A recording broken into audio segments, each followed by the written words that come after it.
Bonjour à tous, ravi de vous retrouver sur Public Sénat pour cette émission spéciale consacrée à la commission d'enquête du Sénat sur la souveraineté numérique. Ce matin, les sénateurs vont auditionner la ministre de la Justice, Nicole Belloubet, qui va expliquer comment l'État assure la justice pour les crimes et délits commis sur Internet. Une audition qui intervient alors que l'Assemblée nationale a récemment adopté une proposition de loi, La République en marche, sur les propos haineux qui circulent sur le web. Ce texte transfère la responsabilité aux plateformes numériques comme Facebook pour réguler en amont tous les propos à caractère haineux. Certains opposants au texte dénoncent une atteinte à la liberté d'expression, d'autres un désengagement du pouvoir judiciaire face aux géants du numérique. L'audition de Nicole Belloubet, c'est tout de suite.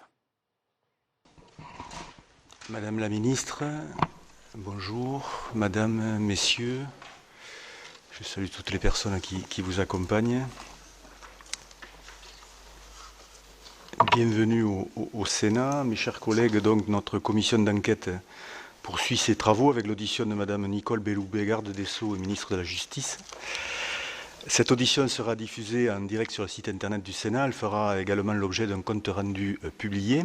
Et je vous rappelle pour la forme qui convient aux commissions d'enquête parlementaires qu'un faux témoignage devant notre commission d'enquête serait passible des peines prévues aux articles 434-13, 14 et 15 du Code pénal.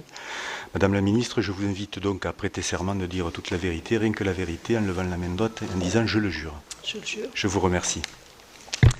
Le développement du numérique voit s'affronter des États et des espaces continentaux sur le terrain de l'économie, mais aussi du droit, utilisé comme un moyen de conquête et de protection.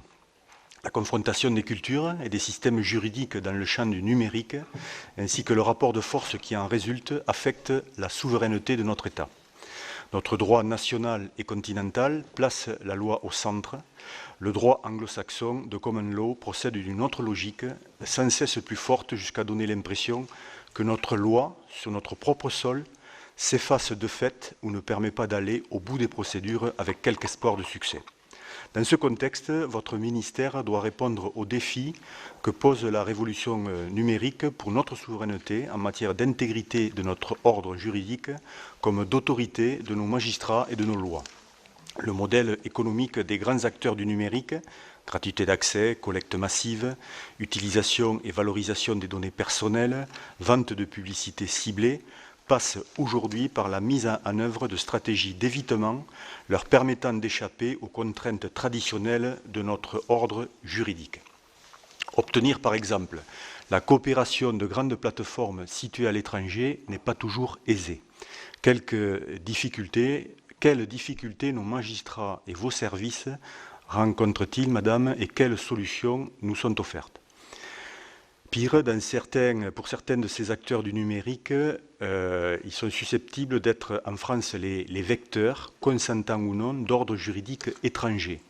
Les géants américains sont tenus à l'application des régimes de sanctions extraterritoriales ou des règles d'accès aux preuves électroniques comme le Cloud Act. Comment s'explique ce contournement des traités d'assistance judiciaire mutuelle et comment l'éviter ? Faut-il renforcer la loi de blocage pour interdire, par exemple, la transmission d'informations stratégiques hors de ce cadre protecteur? Entre autres questions. Voilà, vous avez la parole, Madame la Ministre, après quoi je la donnerai à mes collègues qui vous interrogeront également, en vous remerciant à nouveau pour votre présence. Merci beaucoup, Monsieur le Président, Mesdames les sénatrices, Messieurs les sénateurs, Monsieur le rapporteur. Je voudrais tout d'abord, Monsieur le Président, vous remercier de m'avoir invité à parler devant votre commission d'enquête afin d'évoquer cette question qui est une question extrêmement délicate de la souveraineté, délicate et complexe de la souveraineté numérique. D'un certain point de vue, c'est un sujet que nous avons déjà pu aborder ensemble au sein de la Haute Assemblée lors de l'examen en 2017 et 2018 du projet de loi relatif à la protection des données qui a permis de tirer toutes les conséquences du règlement européen de protection des données, le fameux RGPD qui désormais est bien connu de tout le monde et de la directive qui l'accompagnait. Mais la question de la souveraineté numérique telle que vous l'abordez est évidemment beaucoup plus vaste et embrasse des champs de réflexion qui dépassent la simple question des données personnelles. Ainsi d'ailleurs, mais vous l'avez dit en propos liminaire, ainsi que le domaine de compétence du ministère de la Justice. pour tracer les perspectives qui nous permettront d'échanger un petit peu plus précisément sur un certain nombre de points, je crois qu'il est utile de distinguer deux niveaux. Le premier niveau de réflexion consiste à s'interroger sur les conditions concrètes et globales de préservation de notre souveraineté numérique.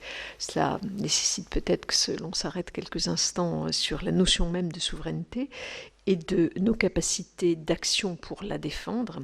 Et le second niveau concerne plus précisément les questions qui se posent au ministère de la Justice, aux autorités judiciaires, en raison du développement des instruments numériques.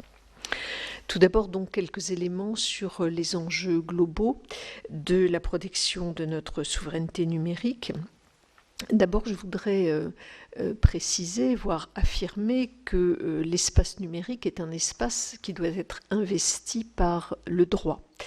On compare parfois l'espace numérique à celui des océans. C'est en effet un espace de liberté avec des îlots de souveraineté qui tentent de s'affirmer de plus en plus juridiquement. Comme jadis, on voit apparaître de grandes compagnies commerciales qui tirent des richesses tout à fait considérables de cet espace à conquérir, d'autant qu'elles le créent souvent elles-mêmes.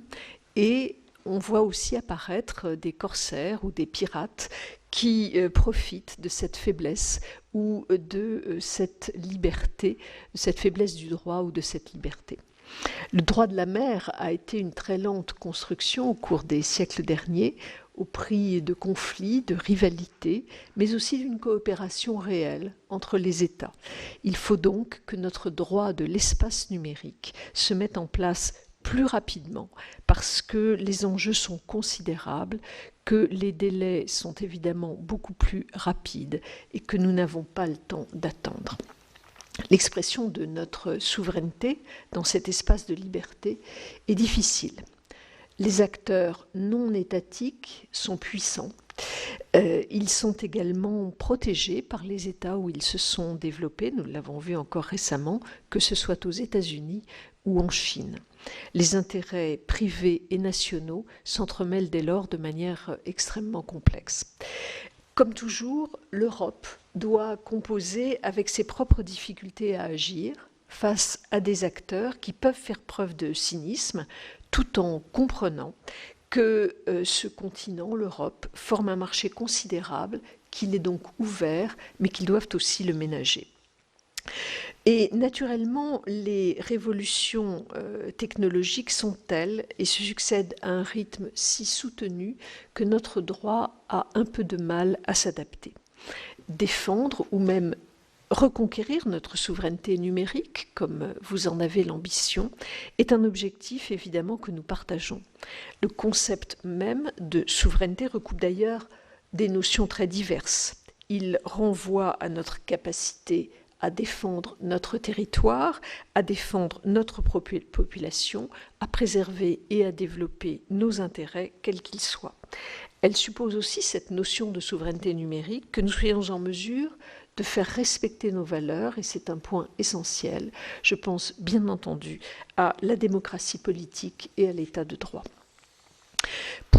Or, évidemment, il y a des risques liés au déploiement du numérique et sur l'état de droit et sur la démocratie politique. Pour reconquérir notre souveraineté numérique, les États doivent tout d'abord répondre à des défis technologiques, ce qui suppose, ce n'est pas ici le domaine propre du ministère de la Justice, mais nous le savons, cela suppose de maintenir et de développer une forte capacité d'innovation. Sans cette innovation technologique, nous serons déclassés, voire même réduits à l'impuissance. L'exercice de la justice doit d'ailleurs lui-même s'appuyer sur ces innovations technologiques. Mais nous devons aussi disposer des instruments juridiques qui nous permettent de protéger, d'agir, de sanctionner. Et la justice est naturellement au cœur de ce triptyque. L'autre condition réside dans notre capacité à articuler, vous l'avez dit vous-même, Monsieur le Président, souveraineté nationale et coopération internationale. Dans ce cadre, nous n'avons d'autre horizon qu'européen, comme l'a montré le RGPD. Le RGPD, à la réflexion, son adoption et sa mise en œuvre par la loi du 20 juin 2018 relative à la protection des données personnelles, son adoption illustre tout à fait la manière dont nous pouvons agir pour préserver notre souveraineté numérique, son adoption et sa mise en œuvre. Cela passe par la volonté résolue des États, par une intégration européenne réellement intense, et c'est aussi essentiel que nouveau, par une prise de conscience des acteurs eux-mêmes sur l'importance de protéger leurs données. Il nous appartient, à nous, institutions, de leur donner des outils pour exercer leurs droits de manière efficace contre tous les grands acteurs du numérique. Et en la matière, l'union, évidemment, fait la force. Cette volonté de responsabiliser les acteurs a connu une traduction tout à fait réelle. Je vous en donne quelques chiffres dont nous disposons. Aujourd'hui, 53 000 organismes ont désigné un délégué à la protection des données, ce qui représente 19 000 délégués au total, puisque vous le savez, une mutualisation est possible entre différentes entreprises. Un tiers sont des organismes publics. Les collectivités territoriales se sont bien mobilisées, puisque 12 000 organismes sur les 53 000, c'est-à-dire 11 800 communes, 82 départements et 12 régions, ont également procédé à la désignation de ce délégué à la protection des données. Donc on voit bien qu'il y a une vraie mobilisation sur ce sujet. Ce résultat est satisfaisant parce qu'il s'agit d'une évolution qui est lourde pour les acteurs concernés. Ils jouent le jeu, en dépit des craintes qui avaient été exprimées avant l'entrée en vigueur du RGPD, et la multiplication des délégués, même si elle n'est pas encore pleine et entière, la multiplication des délégués est le gage d'une diffusion massive de la culture de la protection des données. Par ailleurs, les nouveaux outils qui sont offerts par la loi sont utilisés par les citoyens. La loi du 20 juin 2018 a imposé, vous le savez, de nouvelles obligations aux acteurs en étendant l'obligation de notifier les violations de données qu'ils constateraient. Cette obligation a été étendue à tous les acteurs qui recueillent des données personnelles. Et vous savez que cela a été étendu sous peine de sanctions très fortes. J'y reviendrai dans un instant avec une amende administrative qui peut aller jusqu'à 4% du chiffre d'affaires mondial. Au 27 juin 2019, 2257 violations ont été notifiées en France. Les chiffres que je vous donnais précédemment sont les chiffres français également. Donc 2257 violations ont été notifiées en France depuis l'entrée en vigueur de la réglementation. Ces violations auraient concerné plus de 95 millions de personnes, évidemment y compris à l'étranger. On constate cependant encore un trop faible niveau de cybersécurité en France par rapport à certains partenaires européens comme l'Allemagne, le Royaume-Uni ou les Pays-Bas. De nombreux organismes, aujourd'hui encore, n'identifient pas les atteintes qui sont portées à la sécurité des données qu'ils traitent. Il faut donc continuer avec la CNIL ce travail d'information et de mise en cause de la responsabilité des acteurs pour qu'ils haussent leur niveau de sécurité. La loi du 20 juin 2018 entend aussi rendre plus facile les plaintes formées auprès de la CNIL pour non-respect des dispositions relatives à la protection des données personnelles. L'entrée en vigueur de la loi a d'ailleurs conduit à un bond du nombre de plaintes en 2018. 11 077 plaintes ont été formées et ce bond 2018 se confirme en 2019.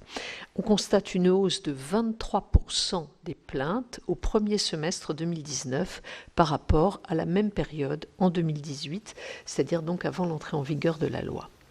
Donc, ces chiffres montrent que l'objectif de la loi introduisant en France le RGPD est en passe d'être atteint puisque les particuliers hésitent de moins en moins à saisir la CNIL. Organisée d'ailleurs avec la CNIL, la campagne de communication qui a accompagné l'entrée en vigueur de la loi est efficace. Notons d'ailleurs que si le nombre de plaintes est une chose, le nombre de plaignants est lui aussi un indicateur très parlant. Au-delà des seules plaintes individuelles, la CNIL a reçu 5 plaintes collectives qui ont été portées par une association très connue, la Quadrature du Net, à l'encontre de Google, Apple, Facebook, Amazon et LinkedIn, réunissant 46 027 personnes. 5 plaintes collectives pour 46 000 personnes. Enfin, et j'en parlais tout à l'heure, la loi du 20 juin a introduit une nouvelle sanction prononcée par la CNIL qui peut condamner au paiement d'une amende qui peut atteindre 20 millions d'euros ou pour les entreprises 4% du chiffre d'affaires mondial, alors qu'auparavant c'était 3 millions d'euros. L'enjeu donc était d'introduire une amende administrative telle qu'elle puisse peser sur les grands acteurs mondiaux. À ce jour, 4 décisions de sanctions ont été prononcées, dont celle spectaculaire de 50 millions d'euros à l'encontre de Google le 21 janvier dernier. Il s'agit d'une amende record que cette entreprise a payée. Auparavant, le plus gros montant était de 400 000 euros. Il avait été prononcé à l'encontre d'Uber fin 2018 sur la base de l'ancienne législation. L'amende qui a été prononcée contre Google était liée à l'absence d'informations suffisantes données aux utilisateurs sur la finalité et la conservation de leurs données, à l'exploitation massive et intrusive de telles données, ainsi qu'à l'absence de consentement valable pour la personnalisation de la publicité. Donc cette réforme liée au RGPD marque bien un tournant dans notre rapport quotidien au numérique, tout en créant un écosystème juridique global qui permettra à l'Europe de peser sur la scène internationale. J'en viens maintenant, et je vous l'avais dit, dans un second temps, aux enjeux qui sont propres à la justice. Il faut, je crois, dans un premier temps, pour la justice, adapter cette justice au numérique. Pour faire face à ces enjeux et préserver notre capacité à agir, le ministère de la Justice a dû s'organiser pour maîtriser ces outils numériques, pour contrôler ces données et préserver la capacité du juge à rester maître de ses choix, de ses décisions, voire même de ses valeurs, dans une société numérisée. L'évolution vers plus de numérique, c'est une nécessité pour le ministère de la Justice, d'autant plus qu'il a connu en la matière un retard tout à fait regrettable. C'est donc l'une des priorités de mon action depuis 2017. Le plan de transformation numérique du ministère est à ce titre essentiel à l'action de la justice, puisque notre ambition, y compris avec ce plan de transformation numérique, c'est de rendre une justice plus lisible, plus accessible et plus démocratique, en l'ancrant toujours davantage dans le service du citoyen. Ce plan nous oblige très rapidement à adapter notre socle technique, à développer des applications pour réellement aider et les magistrats et les justiciables et à construire des capacités d'accompagnement pour les acteurs du monde de la justice. Ces sujets touchent au cœur de l'action des magistrats et ils jouent d'ailleurs sur les perceptions de la justice, de son fonctionnement, de son efficacité, voire même de sa légitimité. Ils s'attachent également, je le disais tout à l'heure, à l'accessibilité des citoyens au monde de la justice avec l'open data des décisions de justice que nous devons mettre en œuvre. Cette évolution majeure pose évidemment des questions de contrôle et de souveraineté. Les problématiques numériques modifient l'approche classique de traitement de l'information. Elles intègrent des tiers externes d'importance grandissante dans le déploiement des infrastructures et des données. L'ère numérique, donc, globalise et crée de nouvelles dépendances, et donc il reste nécessaire de préserver les conditions d'exercice des libertés et les principes qui garantissent l'autonomie et l'indépendance des acteurs du droit et de la justice. Il faut donc pour cela garantir l'intégrité des données et la protection du secret, et dans ce cadre, il faut assurer la traçabilité des informations et préserver les traitements issus de ces systèmes d'information, ce qui dans notre monde judiciaire est évidemment extrêmement important.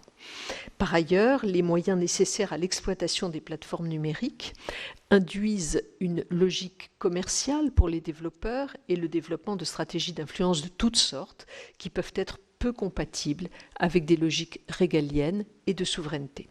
Ces dispositions créent des opportunités qui permettent d'instrumentaliser des infrastructures ou de s'approprier des données éminemment souveraines, et donc nous devons être très vigilants sur les risques de glissement qui sont liés à ce changement d'environnement. Je voudrais prendre pour exemple la lutte contre la criminalité. La révolution numérique modifie profondément notre manière de conduire cette politique de lutte contre la criminalité. Cette révolution, d'une part, elle offre de nouveaux moyens de commission des infractions et elle favorise même la création d'une criminalité spécifique qui n'existait pas auparavant, la cybercriminalité. Cette révolution entraîne par ailleurs une modification de notre rapport à l'application de la loi dans l'espace. Les lieux de commission de l'infraction ne peuvent plus être appréhendés de la même façon.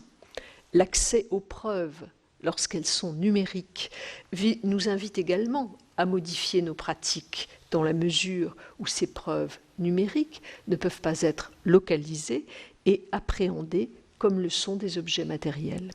Cette révolution favorise sans conteste une plus grande transnationalité de nos procédures. Vous en parliez, Monsieur le Président, tout à l'heure. Notre ordre juridique interne est donc plus fréquemment confronté à ceux de nos voisins européens, voire même au-delà, lorsque, notamment, il s'agit de collecter des preuves numériques.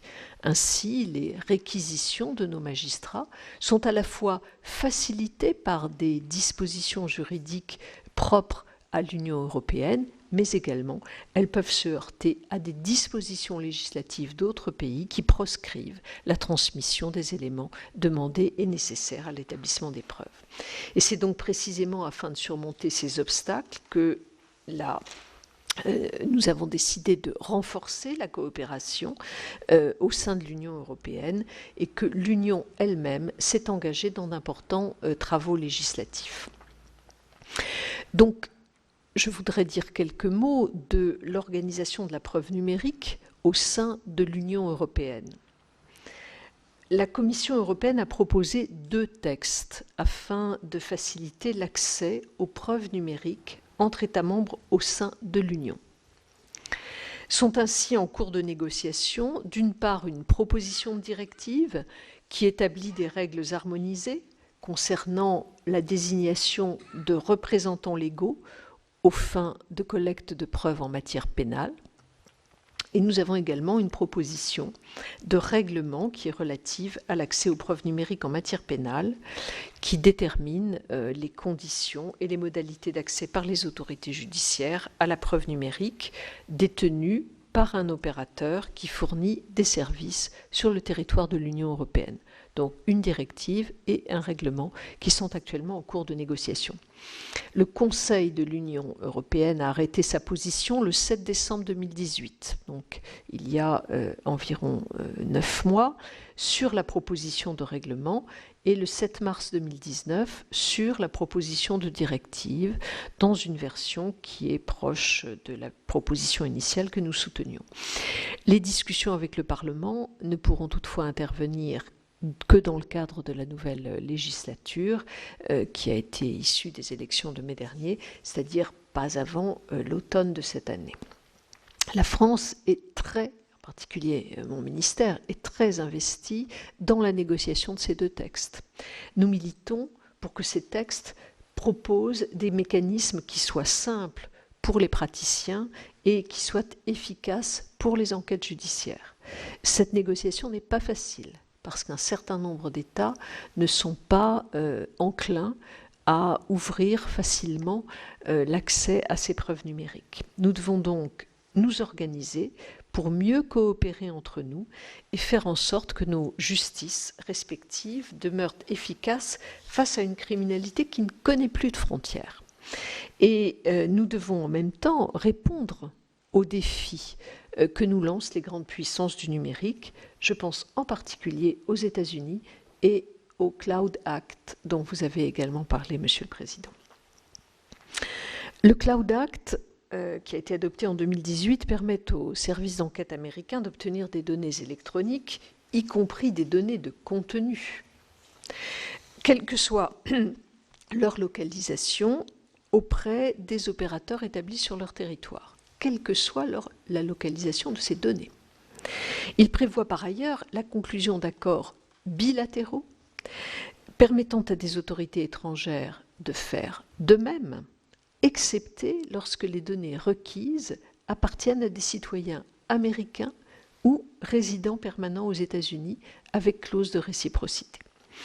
A priori, ce Cloud Act peut apparaître une avancée en matière d'enquête, et elle l'est en partie, mais à ce stade, il présente à mon avis plus d'inconvénients que d'avantages, notamment en multipliant, contrairement à l'objectif affiché, les hypothèses de conflit de normes, particulièrement en matière de protection des données à caractère personnel, et donc en réduisant de fait les capacités d'enquête des autorités étrangères par un régime qui est très strictement encadré. Je dis deux mots sur le détail de cette question, parce qu'on est ici au cœur de la question de la souveraineté numérique. Le Cloud Act prévoit donc que la coopération n'est désormais possible qu'à condition qu'un accord ait été conclu avec les États-Unis. Or, la clause de réciprocité qui devrait être contenue dans ces accords exécutifs pourrait être difficile à articuler avec le RGPD.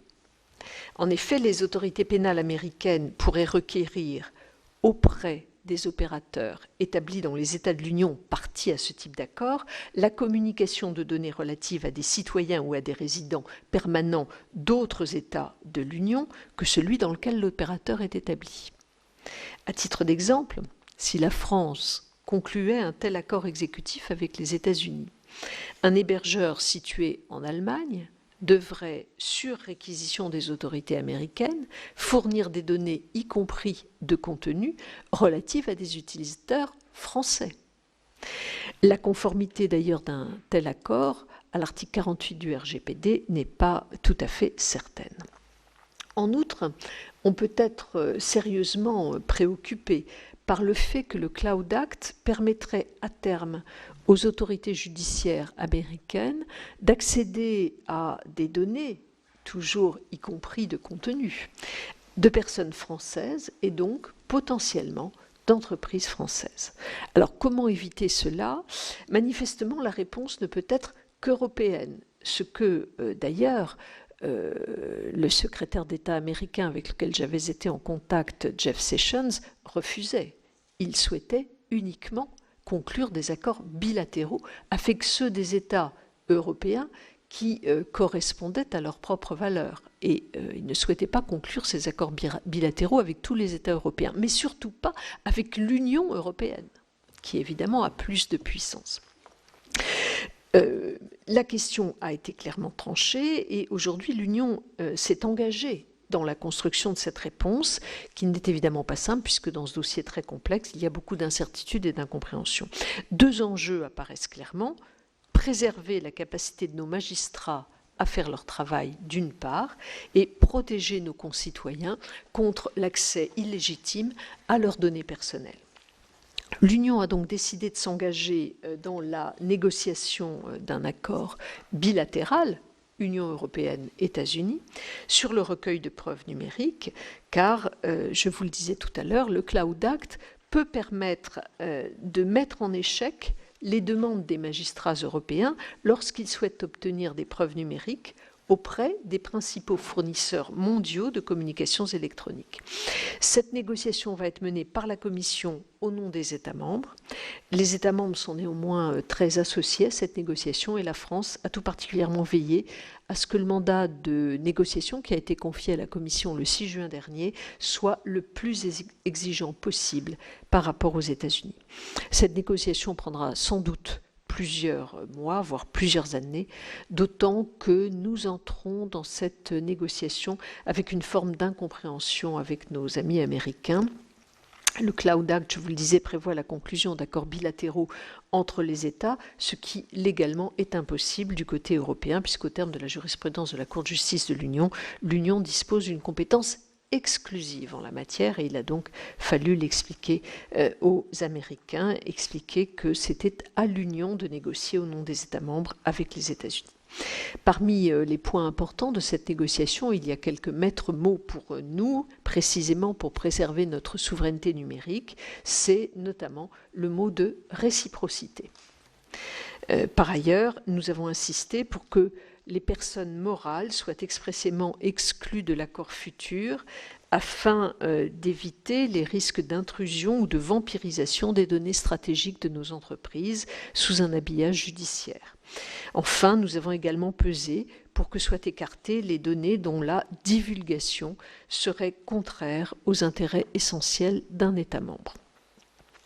En attendant la négociation de cet accord, nous avons d'autres réflexions en cours, et notamment, et là encore vous en parliez, Monsieur le Président, notamment je pense au renforcement de la protection de nos entreprises à travers la révision de la loi de blocage de 1968. Ce sera donc le dernier point que je voudrais aborder.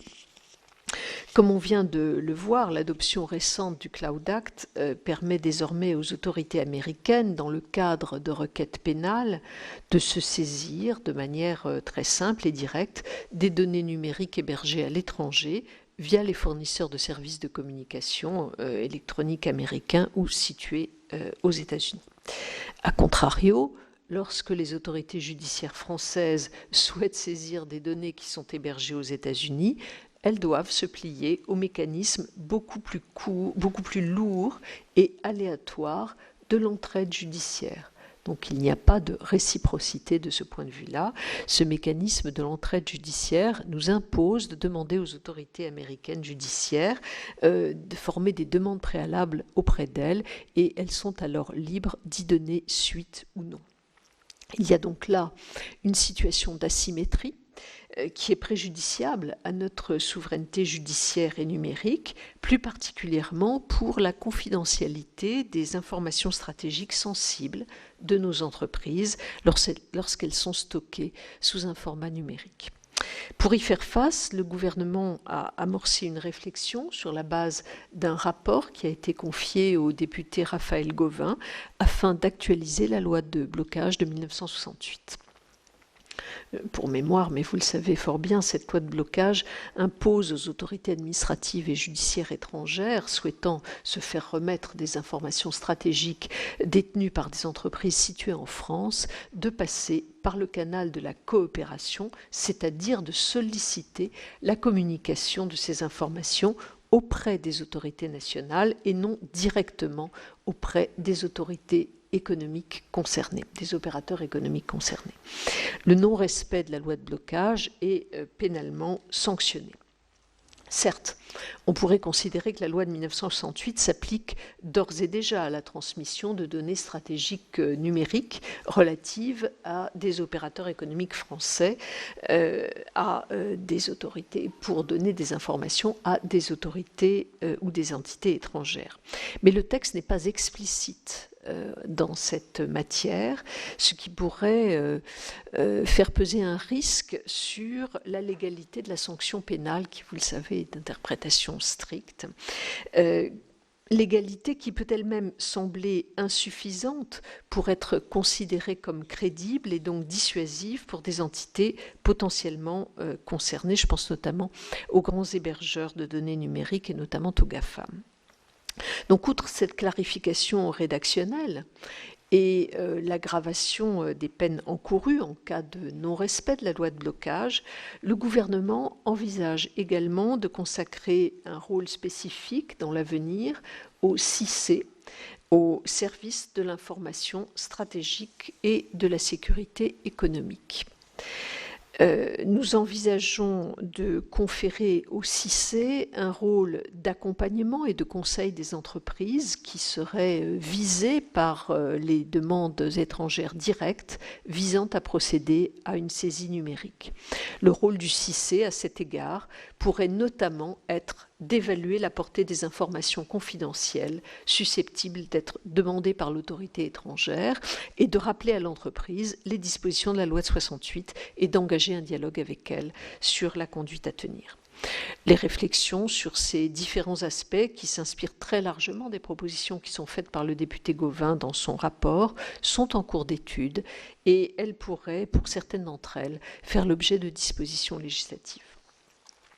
Mesdames les sénatrices, messieurs les sénateurs, au travers de ces premiers éléments qui ne couvrent évidemment pas le champ extrêmement vaste sur lequel vous travaillez, vous aurez compris que le gouvernement et la chancellerie accordent à cette question une très grande attention.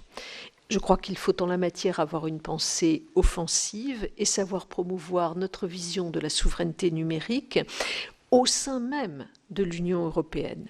Nous nous y employons, mais je suis persuadée que vos travaux contribueront également à renforcer la vision que nous avons de ces questions-là et à nous stimuler dans cette action essentielle. Je suis maintenant attentive aux questions que vous voudrez bien me poser. Merci Madame la Ministre pour ces éléments de présentation et de réponse. Je vais donner la parole à Monsieur le rapporteur, Gérard Longuet, si tu veux la prendre. Oui, merci, cher Président. Merci, cher Franck. Madame la garde des Sceaux, d'abord, je voudrais vous remercier de votre présentation et de votre implication. L'implication, nous l'avions mesurée lorsque vous avez défendu la loi de juin 2018.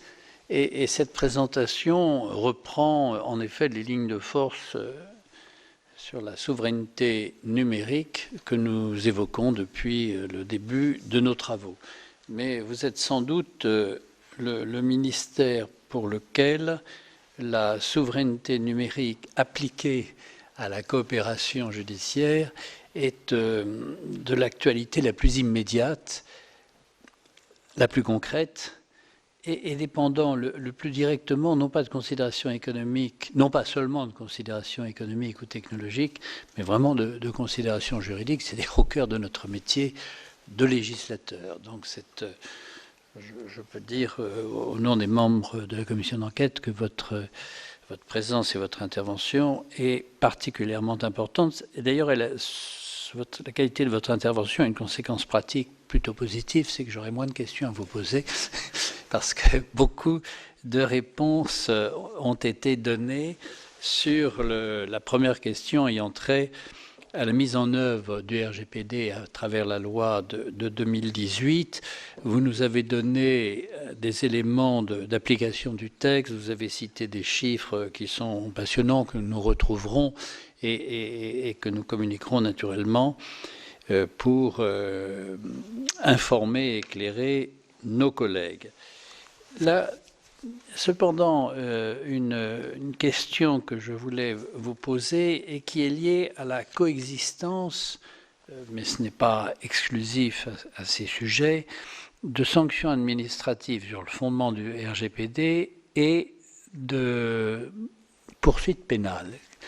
Et là, nous souhaiterions savoir, puisque la CNIL a prononcé des sanctions que vous avez évoquées sur le fondement du RGPD, quelle va être la politique des parquets pour sanctionner les manquements au RGPD et, au fond, quelle serait, selon vous, la politique pénale qui devrait être adoptée par le gouvernement et avec le soutien du Parlement? Quelle orientation? Considérez-vous que la sanction administrative suffit en elle-même, que la crainte du Seigneur, c'est-à-dire la crainte de l'amende? Oui, absolument. Nous sommes entre les séraphins et Dieu le Père dans une situation propre à la laïcité à la française. Donc, les amendes sont lourdes. Sont-elles exonèrent-elles de la procédure pénale qui est d'une autre nature? Si vous voulez, l'argent, c'est pénible, mais ça n'a pas le même caractère pour des grands groupes, pour des grandes sociétés ou des petites sociétés, parce que le problème qui nous a été signalé d'ailleurs avec beaucoup d'intérêt par le ministre de l'Intérieur, c'est qu'autant il est facile de saisir les grands opérateurs qui font peur, qui défient les États, qui sont ces grandes compagnies océaniques que vous évoquiez dans une comparaison qui a tout son sens. Mais on a des interlocuteurs et ils ont des intérêts. Donc on peut discuter. Nous avons toute une série d'opérateurs plus modestes, extérieurs, qui, eux, peuvent échapper totalement à ce type de régulation par la sanction administrative et qui devrait, si on veut créer une dissuasion, être confronté au risque de la sanction pénale. Donc la première question, c'est voilà, l'existence, comment conciliez-vous ces deux formes de poursuite? La deuxième question a trait à la CNIL, la Commission nationale informatique et liberté. Manifestement, compte tenu de l'importance de l'enjeu, les effectifs apparaissent comme bien inférieurs à ceux des régulateurs européens des autres États membres comparables. Les travaux de la Commission n'ont pas aujourd'hui conclu à la nécessité de fusionner tous les contrôles. On pense au contraire, on a plutôt tendance à penser que les compétences diverses, dès lors qu'il y a une mutualisation de moyens, une information, une coordination, sont plus pertinentes, mais la CNIL en tant que telle apparaît comme bien modeste au regard des effectifs d'organismes comparables en Europe. Je voulais vous poser une troisième question, alors qui n'a rien à voir et que vous n'avez pas évoqué, enfin vous l'avez évoqué indirectement, lorsque vous avez dit que votre ministère devait tenir compte du numérique, et d'ailleurs il l'intègre, puisque la communication entre magistrats, avocats, les décisions, enfin tout ça est numérisé, on le sait. Ce qui d'ailleurs, j'ouvre une petite parenthèse sur la prescription, parce que le numérique a une caractéristique qui échappe souvent, c'est qu'il est éternel. Il est éternel et les décisions de justice ont vocation à ne pas l'être. Je dirais pas la paix des ménages, mais pour la paix civile, on considère que le pardon des offenses avec le temps, la réinsertion, la prescription est d'ordre public et est un facteur comment pourrais-je dire, de paix civique. Le numérique ne connaît pas la prescription. Alors le numérique de l'État, oui, s'il l'organise, mais l'open data peut contourner cet aspect prescription. En revanche, une question que nous voulions vous poser, c'était à partir d'ailleurs de l'extension de l'intelligence artificielle, l'investissement dans des technologies d'algorithmes qui pourraient être aboutir à des algorithmes d'aide à la décision, voire de prévision, font planer le spectre d'une justice prédictive qui serait notamment pour tout ce qui est tout à fait subalterne, on pense les excès de vitesse, enfin toutes sortes de petits délits qui pourraient être industrialisés dans leur traitement. Je ne sais pas si cette perspective ou cette crainte ou si ce projet a un sens. Dernière question enfin pour ma part, mais je compte sur mes collègues pour me relayer, en particulier ceux qui appartiennent à la commission des lois et qui sont plus compétents, je ne le suis. Dernière question, c'est le partenariat que le ministère de la Justice pourrait engager ou a engagé avec les GAFAM en tant que tel. On se pose la question de savoir s'il y a une attitude, je vais qualifier de patriotique vis-à-vis des grands acteurs du numérique, et est-ce que cette attitude paraît fondée et elle aboutirait à exclure les plus grands acteurs, essentiellement américains, des États-Unis, pardon. Est-ce que c'est une idée que le ministère partage ou au contraire, mieux vaut intégrer, et ça se défend, c'est une approche légitime, intégrer les grands acteurs dans des coopérations ponctuelles qui permettent, d'autant plus qu'ils ont, ces grands acteurs, des implantations dans notre pays, les associer et par conséquent mieux les comprendre et mieux nous faire comprendre sur tel ou tel sujet de coopération où leurs compétences peuvent apporter de vrais plus pour le fonctionnement de notre justice. Voilà les questions que j'ai réduites en nombre et en contenu, parce que vous avez déjà répondu à beaucoup de sujets que nous nous posions préalablement à votre intervention. Madame la ministre, vous avez la parole. Merci, Monsieur le Président, Monsieur le rapporteur. Quatre questions majeures, si j'ai bien compris, dans votre propos. Tout d'abord, vous m'interrogez sur la coexistence de sanctions administratives et de sanctions pénales, qui effectivement peut à la fois interroger en raison de l'importance des sanctions administratives, mais de la du nécessaire maintien de sanctions pénales lorsqu'on veut signifier quelque chose à la société. Donc de ce point de vue-là, je vous dirais qu'il y a deux types de réponses de mon point de vue. Il y a une réponse, je dirais, d'exemplarité que nous ne devons absolument pas lâcher. C'est ce que je viens de dire à l'instant. Il me semble que c'est l'objet même de la sanction pénale et donc celle-ci doit pouvoir être exercée indépendamment même des sanctions administratives. Mais il y a d'autre part des règles juridiques, vous le savez, que nous devons respecter, et notamment le fameux principe non bis in idem qui interdit de sanctionner deux fois pour un même fait une entreprise ou une personne.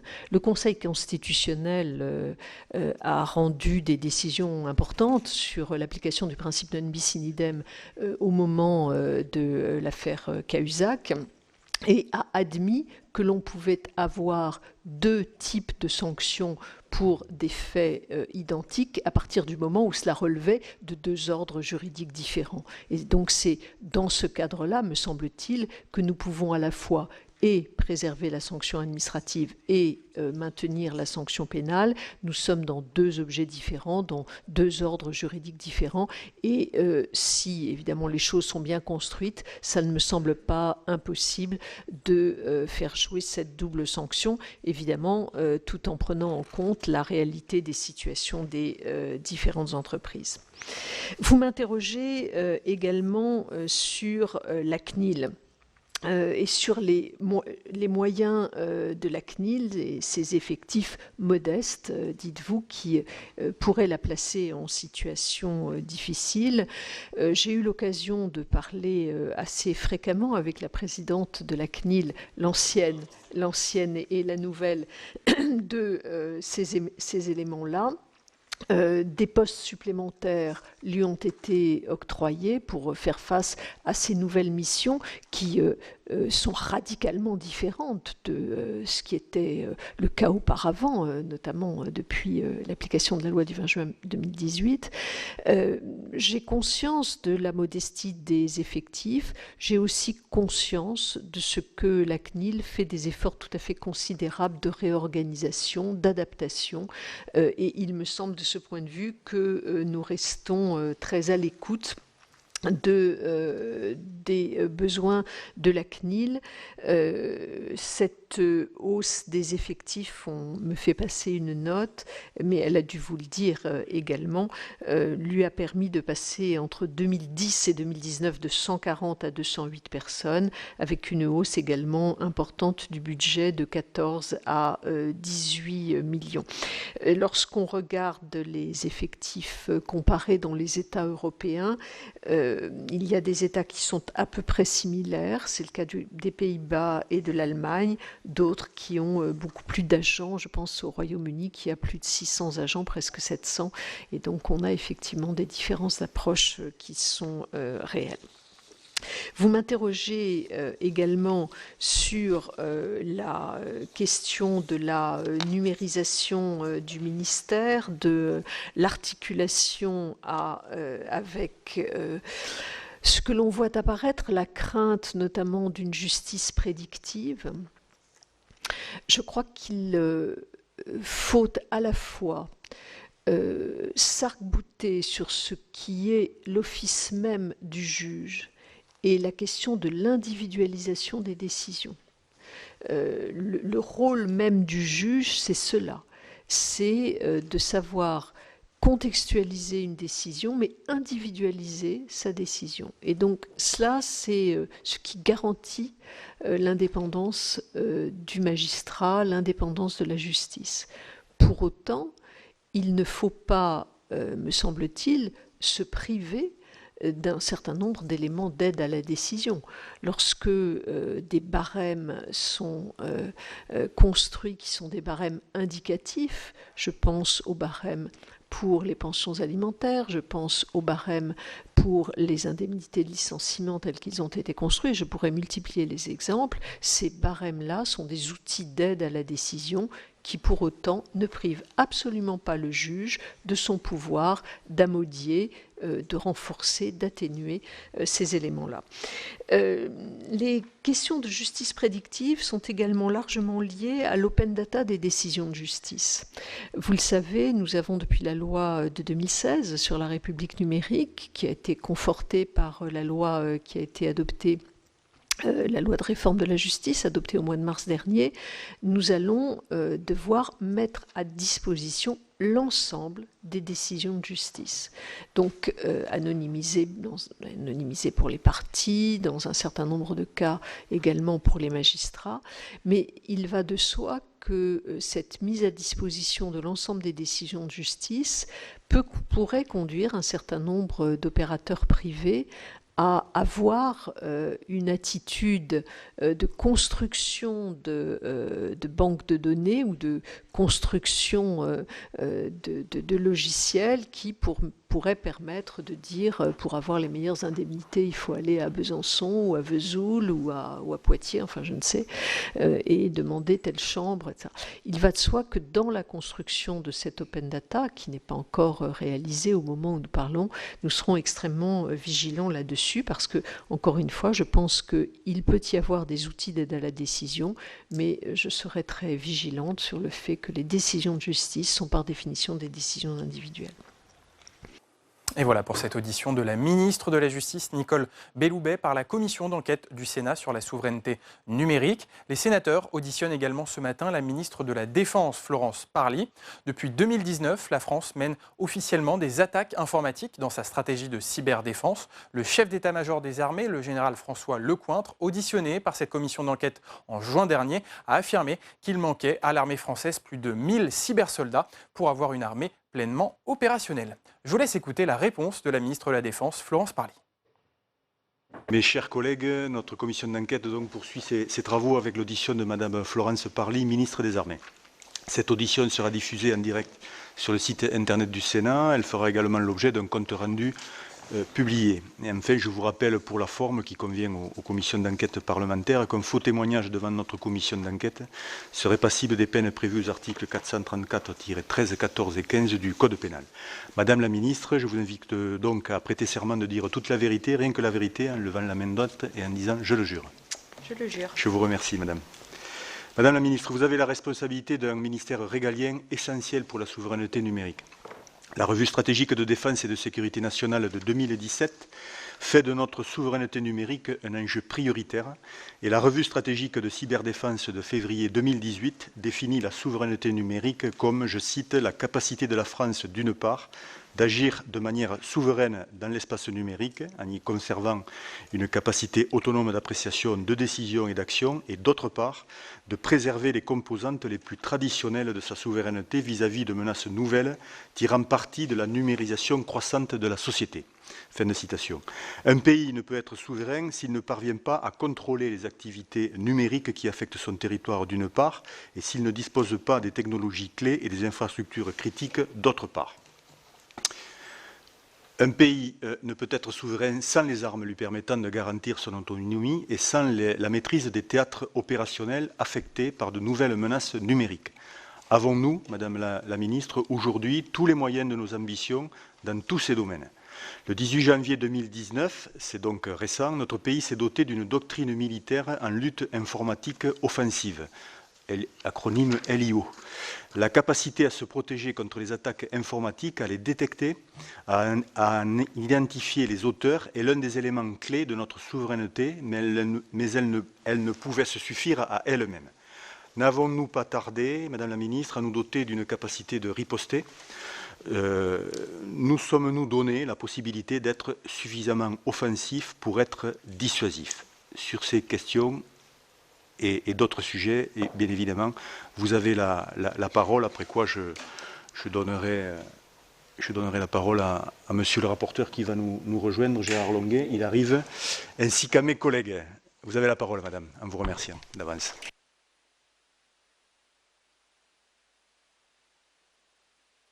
Mesdames et Messieurs les sénateurs, donc je sais que vous avez déjà conduit de très nombreuses auditions, en particulier d'éminents représentants du ministère des Armées, sur ces questions de souveraineté des outils numériques, sur les attaques dans le monde cyber ou bien encore les moyens humains et financiers que nous déployons.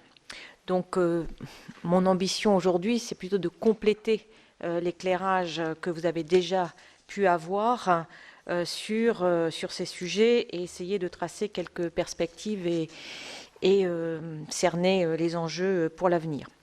Alors rapidement, peut-être je commencerai par quelques constats que vous connaissez sans doute, mais je crois que c'est important que nous partagions les mêmes éléments de départ pour conduire cette analyse. Premier constat, c'est que, au fond, notre supériorité opérationnelle passe par la puissance numérique. Aujourd'hui, notre outil de défense repose en grande partie sur l'exploitation de ce potentiel. Ce n'est pas nouveau, l'information a toujours précédé l'action, et parce que le numérique multiplie et accélère cette information, eh bien, plus aucune de nos opérations ne peut se passer du numérique. Pour repérer l'ennemi, pour reconnaître le terrain, pour agir avec précision, pour optimiser les moyens, eh bien, il faut des réseaux de capteurs, il faut des capacités de modélisation numérique. Deuxième constat, le numérique, ce sont probablement d'abord et avant tout des opportunités. Ces opportunités ne sont pas encore toutes exploitées, mais nous savons qu'elles sont immenses. Alors nous les explorons. Parmi ces opportunités, il y a bien sûr l'intelligence artificielle. C'est un domaine dans lequel j'ai eu là aussi l'occasion de m'exprimer récemment. Mais c'est aussi la capacité à traiter de façon massive des données. Par conséquent, l'exercice de notre souveraineté passe par notre aptitude à saisir toutes ces opportunités. Le troisième constat, il est évident, c'est que le numérique est partout. Notre vie quotidienne est numérique et nous, ministère des Armées, nous n'échappons pas à cette réalité. Qu'il s'agisse de nos frégates, de nos avions, de nos blindés, ils sont et seront de plus en plus truffés de microprocesseurs, de puces informatiques et de logiciels. Par ailleurs, nos communications s'appuient en bonne partie sur des réseaux qui eux-mêmes sont numérisés. Ces communications transitent parfois par des opérateurs privés, qu'il s'agisse des câbles ou bien des flux satellitaires. Donc cette exposition au numérique est pour le meilleur, car elle est synonyme de puissance et d'opportunités opérationnelles, mais évidemment, le revers de la médaille, c'est qu'elle est porteuse de risques. Ces risques, ce sont ceux qui sont liés à la vulnérabilité de ces outils, mais aussi des risques de dépendance. Alors, je ne les ignore pas et j'y reviendrai dans un instant si vous me le permettez. Le dernier constat, c'est que le numérique, c'est aussi de la conflictualité. Ce n'est un secret pour personne, les attaques cyber ne sont pas l'apanage du secteur civil et nos systèmes militaires, eux aussi, sont épiés, ils sont visés voire attaqués. Alors, avant peut-être d'aborder directement les questions liées à la cyberdéfense, je voudrais peut-être, si vous m'y autorisez, rappeler la démarche de transformation numérique du ministère des Armées que j'ai engagée, avec toujours ce souci constant des questions qui sont liées à notre souveraineté. Alors, pour orchestrer la transformation numérique du ministère, j'ai donc créé une direction générale du numérique qui est opérationnelle depuis le mois de juin 2018, qui est aujourd'hui connue et reconnue au niveau ministériel, mais aussi interministériel. Je sais que vous avez auditionné Cédric O, le secrétaire d'État en charge du sujet, et nous sommes, je crois, reconnus comme un acteur majeur. Les enjeux de souveraineté sont au cœur de son action. Nous avons lancé ce que nous appelons la rénovation du socle numérique du ministère pour permettre au ministère d'exploiter toutes les potentialités de la transformation numérique tout en renforçant sa sécurité et sa résilience. Et pour conduire ce projet, une nouvelle unité de management de la Direction générale de l'armement, la DGA, qui est en charge de la conduite des opérations d'armement, dont certains sont des programmes d'armement qui incluent les systèmes d'information, a été donc créée. Et elle travaille en très étroite collaboration avec la direction interarmée des réseaux d'infrastructures et des systèmes d'information, la DIRISI, qui est donc responsable des réseaux, c'est-à-dire du transport, et de l'hébergement des données et des systèmes d'information du ministère des Armées. Donc cette nouvelle unité constituée au sein de la DGA devra répondre aux enjeux de souveraineté au même titre que les unités de management qui sont chargées des avions de combat ou bien des sous-marins. Donc les systèmes d'information et tout ce qui est numérique doit être pris en compte en tant que tel. Alors les données constituent également un sujet à part entière pour notre transformation et notre souveraineté numérique. Nous devons pouvoir les acquérir, les stocker et les traiter en toute indépendance. De ce point de vue, nous avons élaboré une stratégie en matière de cloud, qui est un des éléments essentiels, puisque nous devons assurer la sécurité et la souveraineté de l'usage de nos données, sans nous priver des services de plus en plus vastes qui sont proposés par les opérateurs qui fournissent des capacités de stockage dans le cloud. Donc notre démarche devra contribuer à faire émerger ce qu'on appelle des opérateurs de confiance qui puissent répondre aussi largement que possible aux besoins des administrations et des entreprises françaises, mais aussi aux besoins de notre ministère. Alors je ne voudrais pas non plus passer sous silence, j'en ai dit un mot, les questions d'intelligence artificielle. C'est un sujet majeur de préoccupation pour notre ministère. Et nous allons engager un effort tout à fait conséquent, puisque à terme, nous investirons 100 millions d'euros par an à ces défis technologiques qui sont soulevés par l'intelligence artificielle. Et nous sommes en train de recruter 200 experts. Je reviendrai un peu plus tard, si vous me le permettez, là aussi, aux défis des ressources humaines auxquels nous sommes confrontés. En ce qui concerne les moyens de calcul à très haute performance, vous savez que notre ministère a largement contribué à l'excellence de la filière française dans ce domaine. Je sais que vous avez auditionné un certain nombre de responsables de grandes entreprises, notamment d'une qui y contribue, et nous continuons à soutenir cette filière à travers nos commandes et le soutien à la recherche. Le ministère des Armées se préoccupe également de la sécurité d'approvisionnement en matière de composants. Il contribue, en lien avec le ministère de l'Économie et des Finances, au plan Nano 2022 pour disposer d'une filière industrielle de confiance qui assure l'ensemble des étapes critiques de conception et de réalisation des composants électroniques. Et dans ce domaine, comme plus largement dans le domaine des technologies numériques, la question de nos dépendances ne peut évidemment pas être gérée par le secteur de la défense de façon isolée. Elle doit se faire en intégrant l'ensemble des acteurs industriels et le plus souvent, là aussi j'y reviendrai, au niveau européen. Alors la souveraineté numérique doit, je crois que cela vous a déjà été dit, garantir à la France sa capacité à agir de manière souveraine dans l'espace numérique en y conservant son autonomie d'appréciation, de décision et d'action.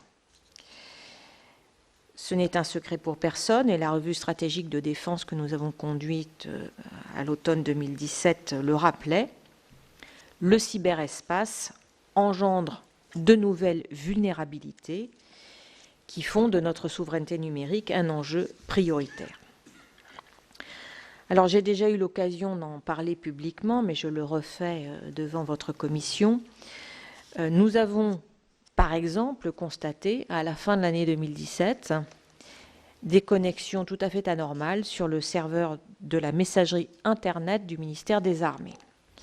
Et ces connexions ont révélé, après analyse, qu'un attaquant cherchait à accéder directement au contenu de boîtes mail de 19 cadres du ministère des Armées, et pas n'importe lesquels, puisque dans ces 19 personnalités, il y avait des personnalités extrêmement sensibles. Alors, sans notre vigilance, si cette tentative avait été couronnée de succès, eh bien, c'est toute notre chaîne d'alimentation en carburant de la Marine nationale qui aurait été exposée. Autre point d'attention, cette initiative ou cette tentative d'attaque a duré plusieurs mois. Elle a duré, au fond, jusqu'en avril 2018. Alors, ceci nous a, entre guillemets, permis, de façon très patiente, de remonter la chaîne des serveurs et des adresses IP. Et derrière, il se cachait un mode d'attaque bien connu de nos services et que certains attribuent à Turla. Alors au-delà des attaques, il faut également mentionner que il existe de très nombreux incidents de sécurité. Autrement dit, tous les incidents de sécurité ne sont pas des attaques à proprement parler. Et ces incidents de sécurité sont nombreux. On les quantifie en moyenne à 2 par jour pour ce qui concerne les réseaux de notre ministère. Et je crois que le chef d'état-major des armées a eu l'occasion de vous dire que nous avons constaté une forte croissance entre 2017 et 2018 du nombre de ces attaques de l'ordre de 20%. Donc, non seulement on nous vise directement, mais on vise aussi nos partenaires ou bien nos industriels. Le cyber est donc une arme d'espionnage, mais au-delà de cette utilisation, si je puis dire, classique, le cyber est une arme qu'un certain nombre d'États utilisent soit pour déstabiliser, soit pour manipuler, pour entraver ou pour saboter. Et ce qui est vrai, évidemment, en temps de paix l'est encore plus en temps de crise. On le voit en ce moment à travers la crise du Golfe, ou bien, a fortiori, en temps de guerre. De plus en plus de nations intègrent le cyber dans leur stratégie militaire ainsi que leur mode d'action. Elles s'y préparent à l'occasion d'exercices qui mêlent des capacités conventionnelles et des capacités cyber. Donc il ne faut avoir aucune naïveté dans ce domaine. Donc ces différents constats, je sais que vous les connaissez, mais ils fondent l'action de notre ministère. Et c'est sur leur base que le ministère est à pied d'œuvre pour saisir les opportunités, prévenir les risques et faire face aussi à nos fragilités. Donc c'est cette dynamique que je voudrais maintenant développer un peu plus devant vous. Tout d'abord en rappelant que le cyber est au cœur de la loi de programmation militaire. C'est même une de ses priorités. Nos investissements humains et financiers permettront, en tout cas c'est l'objectif, d'imposer la France comme un acteur incontournable de la cybersécurité. Je rappelle quelques chiffres. 1,6 milliard d'euros seront consacrés à la cybersécurité au cours de la période 2019-2025 afin de renforcer les capacités des armées en matière de prévention, de détection et d'attribution des cyberattaques. Et puis, autre élément indispensable, d'ici 2025, le ministère des Armées comptera 4000 cybercombattantes et combattants, c'est-à-dire environ 1000 de plus que ce dont nous disposons aujourd'hui. Ces recrutements sont très importants. Ils concernent bien entendu également le développement des capacités cyber du ministère. Nous devons donc veiller au renforcement de l'expertise au sein de la Direction générale de l'armement en matière de cyberdéfense et nous avons fait de la prise en compte, si je puis dire, aussi transversale que possible de la sécurité à l'intérieur des programmes d'armement une priorité afin de préserver la souveraineté numérique de nos armées. Enfin, aux moyens que nous avons accordés en LPM s'ajoute aussi la consolidation de notre stratégie de cyberdéfense. Notre outil de défense doit autant garantir la résilience numérique que notre aptitude au combat dans l'espace cybernétique. Et donc c'est pour cela que nous avons énoncé au début de l'année notre doctrine en matière de souveraineté cyber et nous avons élaboré une stratégie qui comporte 2 volets, un volet défensif et un volet offensif. Sur le volet défensif, il s'agit de mieux anticiper les menaces, notamment à travers leur capacité de renseignement, de détecter ces menaces, d'en réparer les effets, de les caractériser et de remonter, si possible, jusqu'à leur source. Il s'agit de protéger nos réseaux, ce qui demande de repenser la résilience numérique en intégrant fortement et à tous les niveaux les enjeux de cybersécurité dans les organisations. Et c'est pour ça que nous avons créé, cela vous a été déjà présenté, un commandement de cyberdéfense en 2017 que nous appelons le ComCyber. Je crois qu'il a prouvé sa pertinence, il a montré sa qualité. Vous avez pu entendre le général Bonnet de Pailleret. Il a su s'intégrer dans une chaîne de commandement de nos opérations et, je l'ai mentionné à l'instant, il a vu et il verra ses moyens renforcés par la loi de programmation militaire. Le ministère des Armées prend ses responsabilités pour la cybersécurité en lien très étroit avec l'ANSSI. Mais ma conviction, c'est que cet effort doit aller bien au-delà, puisque pour être efficace, il faut que cet effort soit collectif. Et la cyberdéfense, ce n'est pas qu'une affaire de spécialistes. Elle relève de la responsabilité de tous et doit être une priorité pour tous nos agents, et en particulier pour ceux qui sont en situation de responsabilité. Et c'est l'esprit et l'objet de la nouvelle instruction ministérielle qui a été diffusée en décembre 2018 au sein du ministère des Armées. C'est ce que nous appelons l'hygiène cyber, si je puis dire. Et c'est aussi l'esprit de la décision que j'ai prise au mois de janvier d'organiser une chaîne cyberdéfensive de bout en bout, de Ballard jusqu'à nos partenaires industriels ainsi qu'à leurs sous-traitants. Cette démarche est bien avancée, elle se concrétisera prochainement, je l'espère, par la signature d'une convention entre le ministère des Armées et 8 grands industriels de défense qui établira des objectifs partagés, des premières actions concrètes en matière de cybersécurité. Il faut en effet renforcer les liens entre l'État et ses principaux maîtres d'œuvre. Il faut faciliter la concertation autour de l'évolution des moyens de cybersécurité et préserver notre base industrielle et technologique de défense. Et ceci contribuera très directement, là aussi, à notre souveraineté. Alors vous le savez, l'actualité nous a rappelé, au cours de cette année 2019, que des groupes industriels peuvent être l'objet, eux aussi, d'attaques, de cyberattaques, qui visent non pas seulement les données personnelles de leurs employés, mais très directement la documentation technique des équipements que ceux-ci conçoivent. Alors ce groupe industriel a été ciblé, en réalité c'était un sous-traitant de ce groupe qui a été ciblé, ce qui nous montre l'importance d'une protection qui vise chaque chaînon de notre défense nationale. Et donc il nous faut avoir une acception extrêmement large de cette chaîne. Chaque entreprise, chaque partenaire du monde de la défense a ainsi son rôle à jouer en matière de souveraineté numérique. Nos adversaires saisissent en effet toutes les opportunités pour nous atteindre.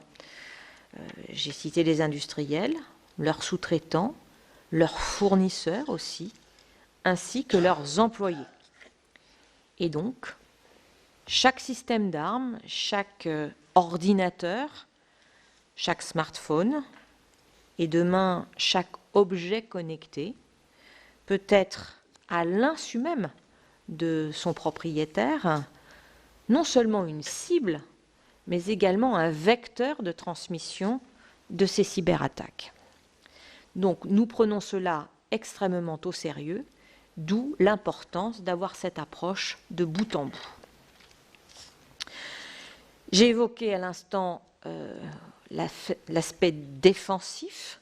Je voudrais maintenant dire un mot de l'aspect offensif.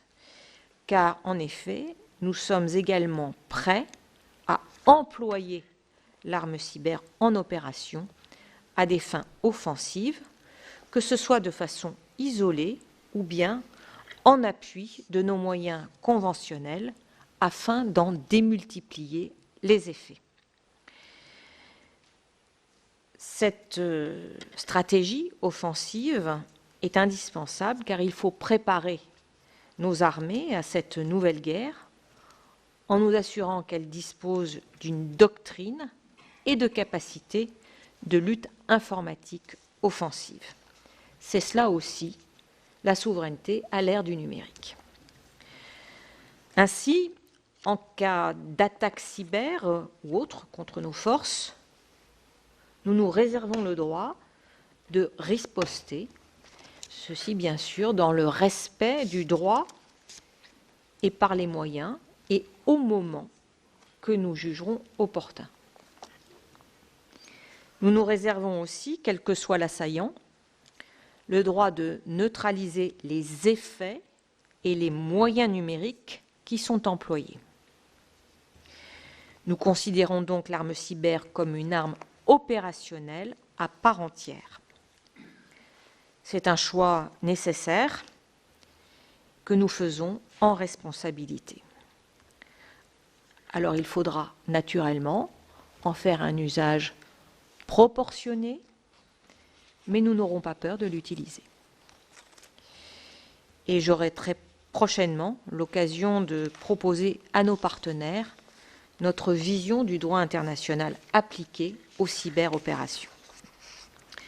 Alors ce point, je crois, mérite d'être souligné dans la mesure où le domaine juridique et normatif est un aspect essentiel de l'exercice de notre souveraineté et c'est un champ de bataille, si je puis dire, sur lequel il faut être présent là aussi. Alors je ne serais pas complète si je n'évoquais pas le domaine des coopérations. Leur champ ne se limite en effet pas aux seules industries numériques et aux seules industries de défense. L'exercice de notre souveraineté dans le domaine numérique ne se conçoit qu'à travers le développement de nos coopérations internationales et tout particulièrement à l'échelle européenne. Alors certains pourraient considérer qu'il y a une sorte de contradiction dans la notion de souveraineté numérique et celle de coopération. Pour ma part, je crois qu'il n'en est rien, car c'est bien à travers des coopérations fortes que nous pourrons préserver notre souveraineté dans le domaine numérique. Ces coopérations conditionnent en effet la préservation de nos expertises qui ne sauraient se maintenir si elles sont isolées et trop fragmentées. Elles conditionnent également la résilience de nos systèmes qui doivent disposer d'une certaine profondeur pour anticiper et réagir aux attaques. Alors, c'est ce que nous entreprenons avec nos partenaires, tant dans le domaine industriel, pour garantir notre aptitude à développer les systèmes dont nos armées ont besoin et auront besoin encore plus dans le futur. Mais c'est vrai aussi dans le domaine militaire pour mutualiser nos compétences et nos expertises. Je pense que le ComCyber a dû certainement vous préciser qu'il a été créé non seulement pour assurer la cohérence du modèle de cyberdéfense du ministère sur les questions de ressources humaines, par exemple, de politique internationale de cyberdéfense ou bien de besoins techniques spécifiques, mais il développe lui-même des partenariats qui sont essentiels, que nos services de renseignement utilisent, puisque ceux-ci échangent avec leurs homologues, et que le ministère développe, puisque le ministère développe des programmes ambitieux avec nos partenaires européens. Donc ce point est un défi absolument majeur, et je vais terminer sur les 4 défis que je vois que notre ministère doit relever. C'est d'abord le défi de l'expertise, celui de l'acculturation, celui de la coopération et enfin celui des ressources humaines. Je commencerai par celui de l'expertise. C'est donc à la DGA de placer le numérique et la cybersécurité au cœur du processus d'acquisition, de développement et de qualification de nos systèmes d'armement. Et il s'agit de prendre en compte cette nouvelle doctrine offensive en amont, si je puis dire, de façon native, pour concevoir et développer les armements de demain. J'ajouterai que ce défi ne peut être atteint sans la mise en place d'une véritable politique d'innovation numérique, et l'Agence d'innovation de défense, que je crois vous connaissez, je ne sais pas si vous avez encore auditionné son directeur, travaille en lien très étroit avec la Direction générale du numérique pour développer des outils, en particulier l'intelligence artificielle et des méthodes managériales dédiées à l'innovation numérique. Il reviendra donc à la Direction générale du numérique de les diffuser et d'en contrôler la mise en œuvre et de les adapter. Le deuxième défi, je crois savoir que le chef d'état-major des armées les a développés devant vous, c'est celui de l'acculturation de nos militaires et de nos personnels civils à cette nouvelle arme extrêmement spécifique. Donc je n'y reviendrai pas. Je voudrais simplement compléter d'un mot en disant que une initiative très intéressante a été lancée en septembre de 2018 et que je suis de très près, qui s'appelle le réseau des combattantes du numérique. C'est un réseau qui vise à encourager les femmes à s'approprier les compétences du numérique. Alors les femmes, pas seulement les femmes du ministère des Armées, c'est un sujet plus global que certains de mes collègues ont peut-être développé devant vous, c'est-à-dire notre aptitude globale à attirer les femmes dans les industries du numérique. Mais notre ministère y prend une part tout à fait importante avec un réseau qui s'est développé au sein du ministère des Armées et qui contribue à diversifier au fond et mixifier les industries du numérique. Donc ce sont près de 70 femmes qui sont issues des filières du numérique qui travaillent à faire changer les représentations. Et je crois qu'il faut encourager ces initiatives et je me permets, chaque fois que cette opportunité m'est donnée, de leur donner une visibilité dont elles ont bien besoin. Le troisième défi, c'est celui de la coopération avec les partenaires internationaux. Je viens d'en parler. Nous devons continuer à nous tourner vers nos partenaires et nos alliés.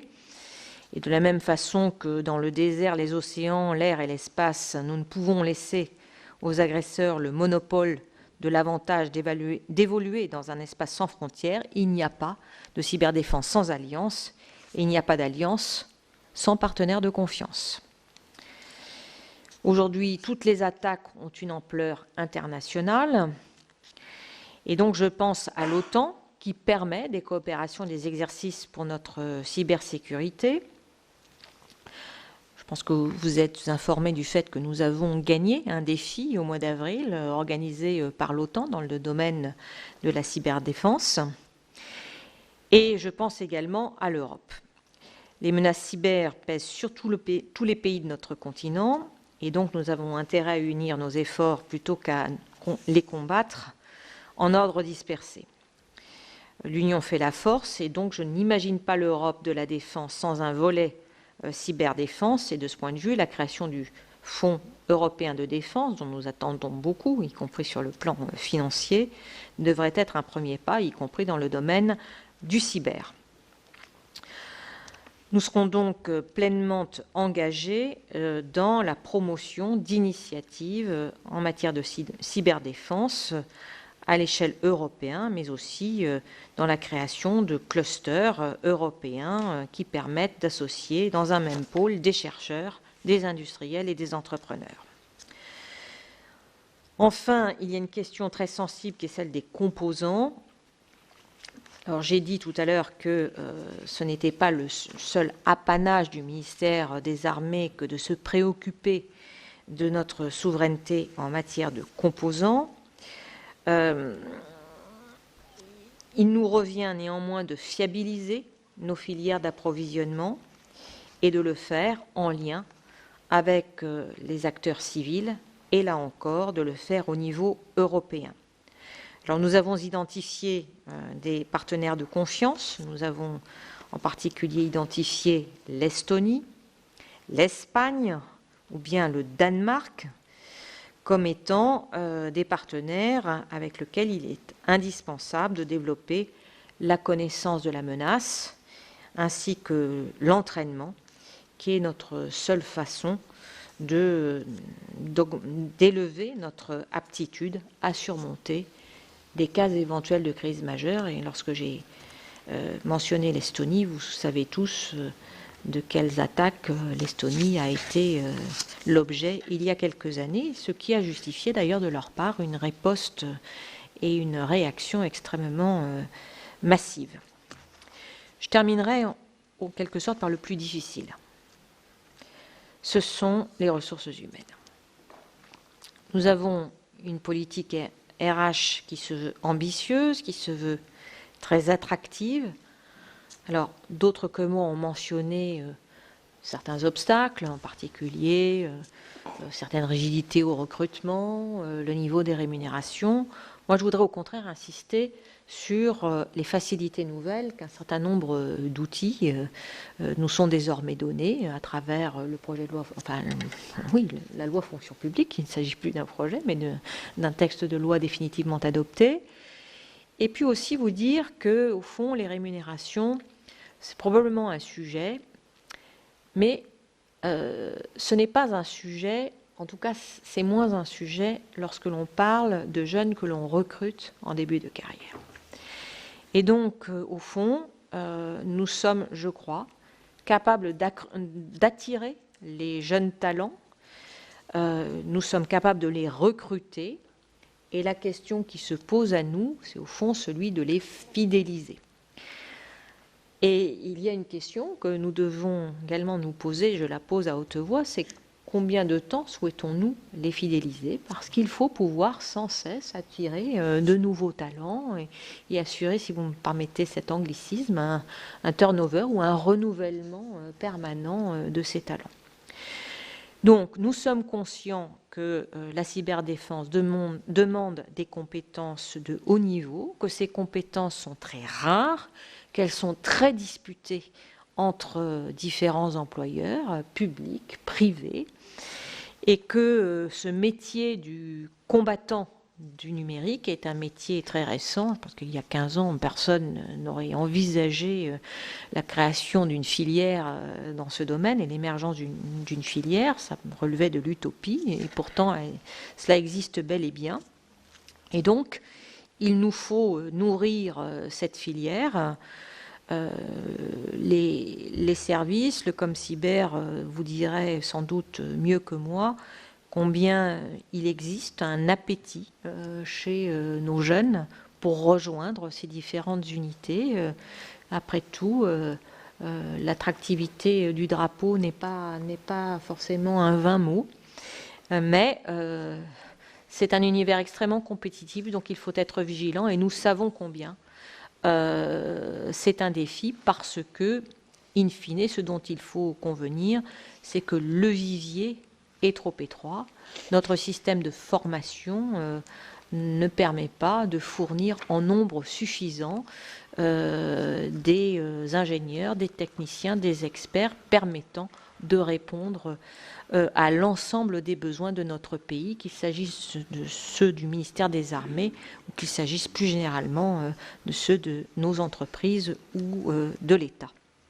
Donc, il ne faut se fermer aucune porte et envisager des filières de formation, d'entraînement et de recrutement tout à fait nouvelles.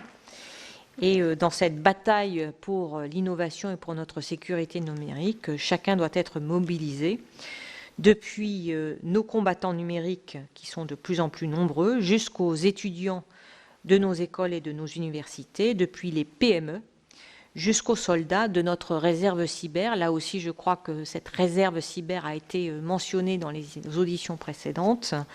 Ce n'est pas une réserve occasionnelle, si je puis dire, c'est une réserve que nous utilisons quotidiennement. Voilà, j'ai sans doute été trop longue et je suis maintenant à votre disposition pour tenter de répondre à vos questions. Merci Madame la Ministre. On va donner la parole tout d'abord à Monsieur le rapporteur Gérard Longuet. Oui, merci, cher Président. Madame le Ministre, non, vous n'avez pas été trop longue. Le sujet est absolument passionnant et l'implication très forte du ministère que vous dirigez en matière de souveraineté numérique retient toute notre attention. Nous avons pu d'ailleurs, et vous les avez évoqués par des auditions précédentes, nous familiariser avec la politique du ministère français de la Défense et en particulier l'affirmation d'une attitude offensive, ce qui retient évidemment complètement notre attention. Votre intervention fait que mes questions sont sans doute différentes de celles que je vous aurais posées initialement, parce que vous avez répondu à beaucoup de sujets majeurs. Je voudrais rassembler ma premier thème de réflexion, en fait, j'ai deux préoccupations. La première préoccupation, ce sont les dimensions économiques du monde numérique, dimension économique mondiale du monde numérique, qui font que la France est, que nous le voulions ou non, un acteur important, mais minoritaire. Il n'est pas marginal, mais il est minoritaire. Et cela peut avoir des conséquences, puisque les sommes principales sont contrôlées dans ce domaine par des acteurs qui nous sont assez largement extérieurs. Alors, vous l'avez évoqué, ce sujet, et je prendrai deux exemples. Le plan Nano est en effet un rendez-vous extraordinairement important. Nous avons des atouts en France, mais les gros bataillons de chiffre d'affaires ne sont pas chez nous. Et les grands débouchés de l'industrie commandent souvent, hélas, la réussite en amont de ceux qui conçoivent et qui imaginent les systèmes. Et donc la question que je pose se tourne plutôt d'ailleurs au volet DGA de votre ministère. Peut-on concilier un maintien de qualification technologique, scientifique à haut niveau si nos acteurs ne sont pas dans ces domaines-là de taille suffisante Et au fond, c'est un petit peu la même question que je pose pour les ressources humaines. Alors, sur l'industrie de défense, nous avons réussi à maintenir, et en particulier grâce à la politique de dissuasion, une autonomie assez forte, pas dans tous les domaines, mais dans la plupart des domaines stratégiques de nos industriels. Et la question que je vous pose, c'est pensez-vous que confronté à une industrie qui est duale, l'industrie du numérique est profondément duale, que le chiffre d'affaires des grands acteurs ne va pas aboutir à marginaliser le poids de nos industriels ou de nos entreprises, de nos laboratoires, le cas échéant, au regard de leur place sur le marché. Et de la même façon, sur les ressources humaines, est-ce que vous constatez, est-ce que vous avez regardé des expériences, d'une part pour freiner le brain drain, et d'autre part, s'intéresser à des pays plus petits qui ont, à titre d'expérience et d'exemple, qui ont réussi une meilleure mobilisation de leurs effectifs. Moi, je suis tout à fait étonné des résultats industriels en politique de défense d'Israël, qui a une population qui est réduite, certes active et motivée, mais enfin réduite, et qui donne le sentiment d'avoir une plus grande faculté de mobilisation des ressources humaines, quatrième défi que vous avez évoqué. Donc ça, c'est le premier sujet que je voulais évoquer à travers ces deux exemples, industrie et ressources humaines. Le second sujet est lié à un problème qui est spécifique aux activités, alors comment peut-on les appeler, de conflits cyber, de tensions cyber, d'offensives cyber. Nous avons une position à travers votre lutte offensive, lutte informatique offensive, qui est bonne,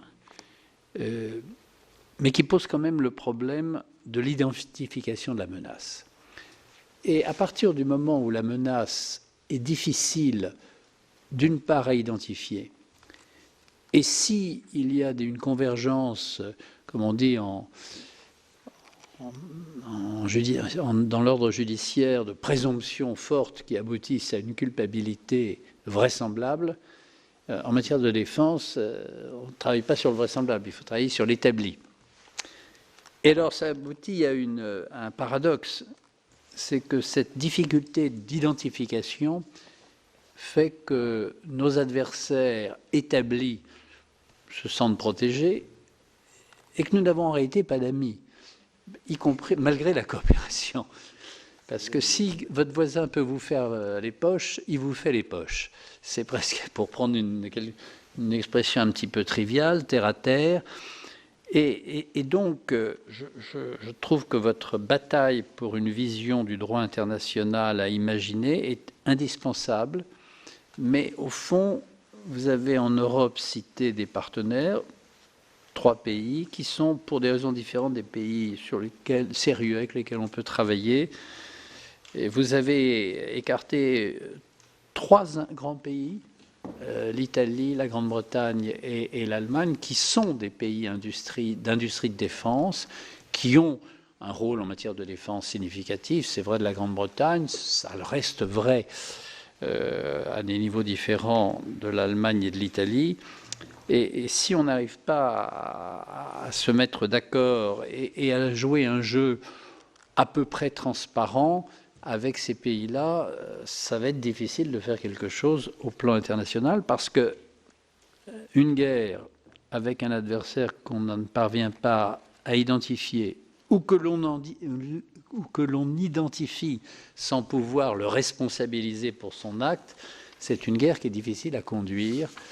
Et ça nous conduirait d'ailleurs à être nous-mêmes malicieux, c'est-à-dire à considérer que notre attitude offensive nous exonère d'assumer la responsabilité de nos actes, puisque des partenaires, eux aussi,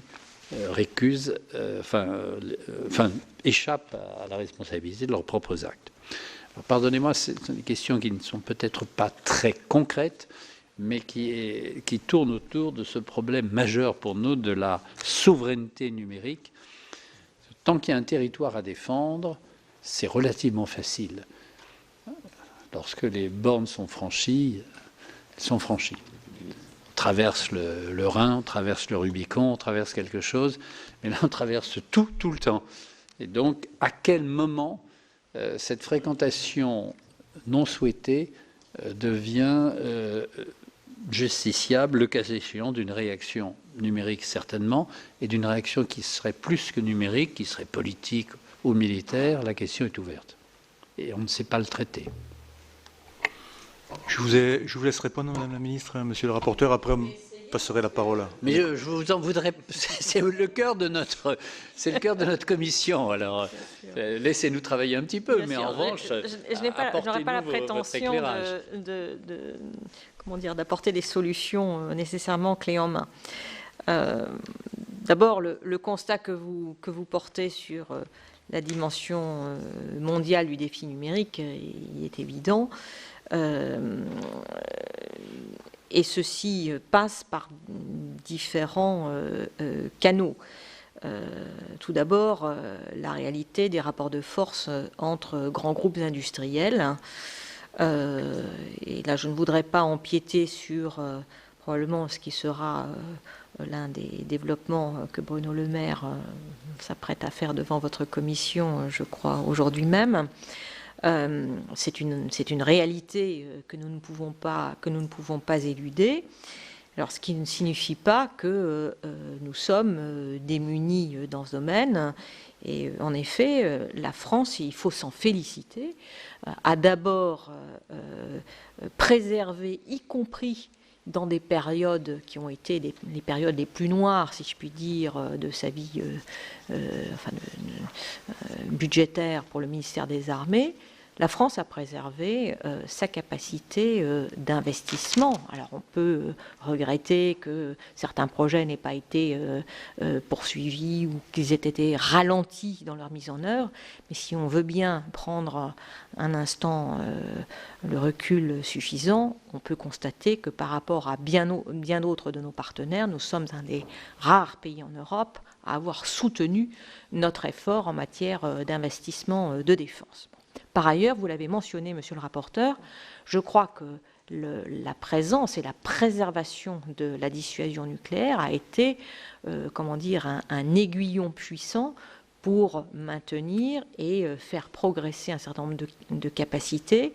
Et le fait que, en particulier, nous ayons renoncé aux essais nucléaires à proprement parler et que nous ayons développé un programme de simulation a été un élément fondamental du point de vue de la préservation de nos capacités de recherche et de développement dans le domaine des supercalculateurs que je mentionnais tout à l'heure. Donc on voit bien que même si probablement nous ne couvrons pas tous les domaines, notre pays a fait un effort considérable pour préserver contre vents et marées, si je puis dire, un effort d'investissement qui fait qu'aujourd'hui, nous disposons de groupes industriels qui ont une taille significative dans le domaine des industries de défense. Alors c'est vrai que dans le domaine du numérique à proprement parler, les choses se passent différemment, ne serait-ce que parce que le numérique, ce sont d'abord au fond des usages civils, des besoins civils auxquels il est répondu par ces entreprises. Les utilisations potentiellement militaires de ces capacités numériques développées par ces grands groupes ne sont finalement que des éléments, je ne dirais pas de second rang, mais en tout cas, ces grands groupes ne développent pas leurs investissements à des fins initialement militaires. C'est une conséquence, au fond, des investissements qui sont réalisés pour d'autres motifs et qui constituent en effet des points d'intérêt majeurs pour nous. Si vous m'autorisez, Madame le ministre, je rebondis, je ne demande pas une réponse maintenant, mais puisque vous avez tous les intelligences pour réfléchir à ce problème, y a-t-il une utilisation militaire de la gestion de données de masse concernant tous les individus, y compris des données géographiques, y compris demain des objets connectés. Voilà, on n'est pas sur le terrain de la bataille du numérique, on est sur le terrain de l'utilisation militaire de données, par exemple pour identifier des mouvements, pour identifier des... Voilà, si vous avez l'occasion de nous faire parvenir un petit mot là-dessus... Je peux simplement dire qu'on ne peut pas garantir que certains pays n'utilisent pas, à des fins militaires, des données individuelles. Je n'en citerai pas devant votre commission, nous sommes dans une audition publique, mais je crois que chacun d'entre vous comprend de qui je parle. Voilà. Donc, je ne peux pas vous faire une autre réponse, monsieur le rapporteur. Je pense que, donc, le risque n'est pas totalement inexistant. Je reviens un instant sur nos industriels.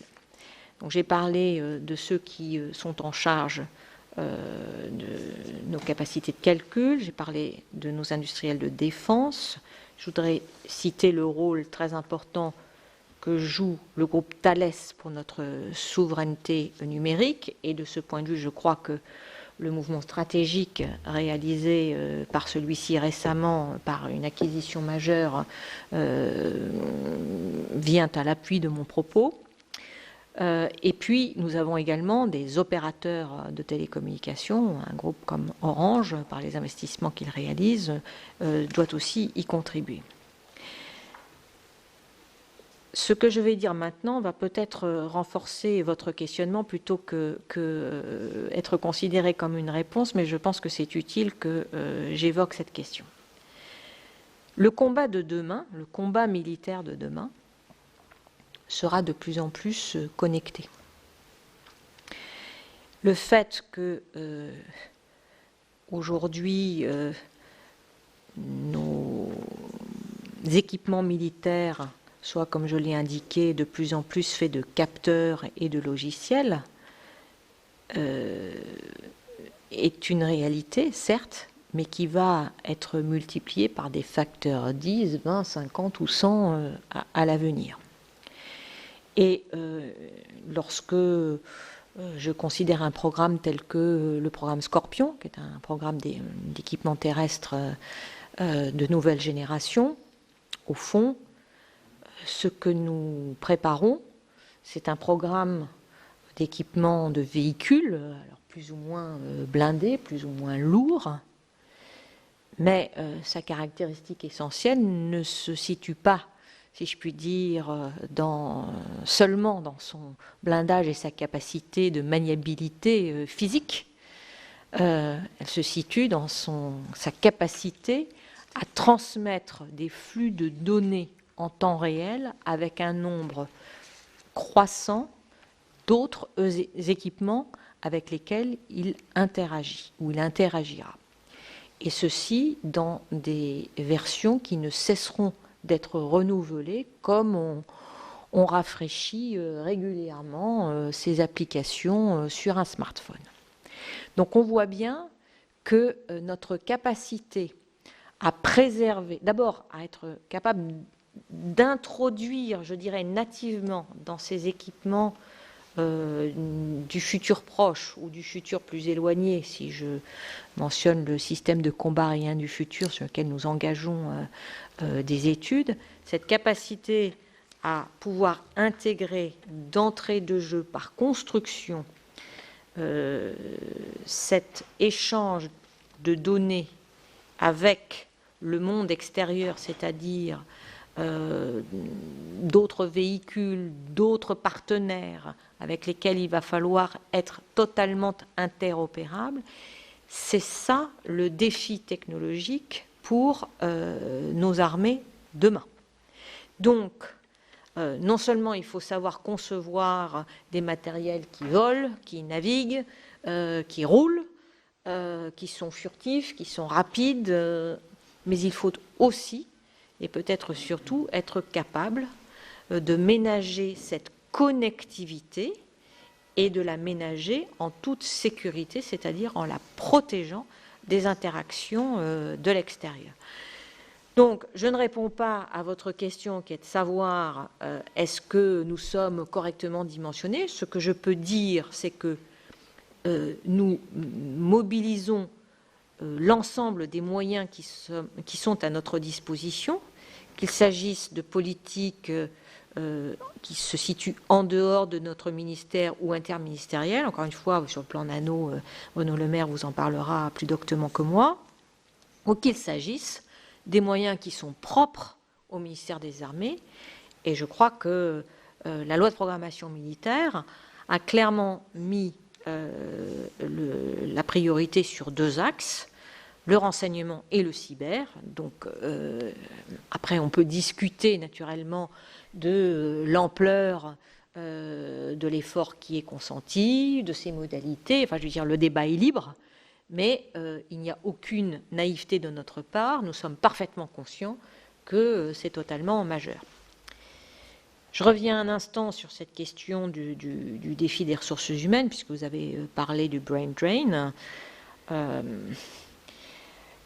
Évidemment, nous sommes conscients qu'après avoir attiré nos meilleurs cerveaux vers la finance, maintenant nos meilleurs cerveaux sont potentiellement attirés par toutes ces entreprises qui se situent, pour beaucoup d'entre elles, à l'ouest du continent américain. Et donc, il nous faut pouvoir réagir. Je mentionnais d'une phrase la loi sur la fonction publique. Je voudrais qu'on n'en sous-estime pas les potentialités.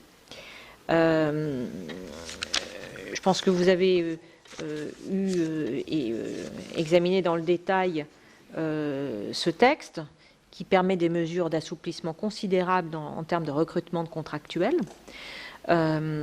qui permet aussi de mettre en place une nouvelle grille de rémunération de ces dits contractuels pour être plus en phase avec le marché de l'emploi. J'ai parlé du ciblage féminin. J'insiste, c'est pas un gadget. C'est pas un gadget parce que dans ce domaine-là, comme dans tous les autres, on ne veut pas se priver de la moitié du vivier potentiel de talents. Et puis, j'ai parlé rapidement de la la réserve dans le domaine du cyber. C'est presque une centaine d'hyper-spécialistes et d'hyper-experts de leur domaine qui sont des salariés d'entreprises du secteur privé et qui viennent mettre quotidiennement au service de nos armées leurs compétences. Alors évidemment, il nous faut développer l'ensemble de ces politiques. Et je crois que la prise de conscience est forte. Il nous reste maintenant à faire le meilleur usage possible des nouveaux outils qui sont à notre disposition. Je pense qu'il faut, avant de dire que nous ne faisons pas assez, il faut d'abord apporter la démonstration que nous avons poussé jusqu'aux limites l'utilisation des outils nouveaux qui viennent de nous être accordés par le biais de ces différents textes. Alors, est-ce que c'est suffisant ? Bien sûr, des exemples existent dans d'autres pays. Israël constitue en effet un exemple d'un petit pays extrêmement actif et performant. Je citais aussi l'Estonie, qui a développé des filières de formation extrêmement importantes et qui produit des ingénieurs en matière de cyber en quantité, si je puis dire, industrielle, en tout cas à l'échelle d'un petit pays dont la population de l'ordre de 3 millions. Pardon ? Petit pays dont les voisins sont parfois. Voilà. Bien. Alors pour ce qui concerne l'identification de la menace, ça c'est un sujet extrêmement sensible. D'abord, je voudrais rappeler que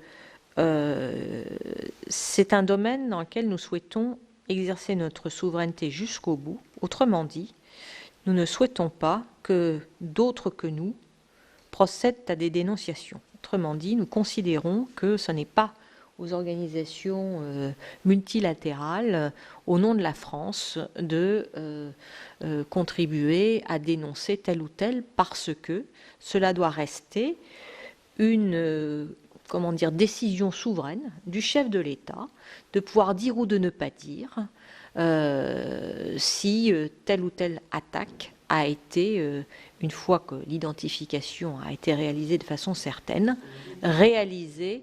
Voilà. Donc j'y insiste, le président de la République y est extrêmement attaché. Cela participe de notre diplomatie au sens large du terme. Nous pouvons avoir intérêt à dire comme à ne pas dire. Et nous pouvons avoir intérêt à montrer par des canaux divers que nous savons ce qui s'est passé sans nécessairement le dire publiquement. Voilà, c'est un choix, c'est une palette d'outils que nous devons garder à notre disposition. Alors, j'ai cité quelques partenaires, ma liste n'était pas exhaustive. Nous avons des partenariats, je n'ose pas dire nombreux, parce qu'à partir du moment où ils sont de confiance, ils sont sélectifs. Mais la liste que j'ai citée n'est pas exclusive et vous pouvez y ajouter sans risquer de vous tromper l'Allemagne, le Royaume-Uni. Je pourrais aussi y ajouter un très grand pays qui s'appelle les États-Unis, car des partenariats, nous en avons de nombreux avec ce pays-là aussi. Voilà. Donc j'ai bien conscience que mes réponses sont probablement imparfaites, incomplètes, mais je pense aussi que c'est un sujet qui est encore en devenir, mais je crois fermement que nous avons pris la mesure des défis qui sont devant nous. Nous n'avons aucune espèce de naïveté dans ce domaine, et si nous avons souhaité, pour le coup, énoncer de façon publique le fait que le cyber pouvait être une arme à part entière, c'est aussi pour signifier que nous n'avions aucune naïveté dans ce domaine. Mais ça ne signifie pas que tout doit être public naturellement. Et voilà pour ces deux auditions de la commission d'enquête du Sénat sur la souveraineté numérique. Les sénateurs doivent maintenant auditionner le ministre de l'économie et des finances, Bruno Le Maire. Cette audition devrait avoir lieu durant le mois de septembre et les sénateurs rendront ensuite leur rapport au début du mois d'octobre. C'est la fin de cette émission spéciale. Merci de l'avoir suivie. Vous pouvez suivre toute l'actualité parlementaire et politique sur notre site internet publicsénat.fr. Je vous souhaite une très bonne journée sur Public Sénat.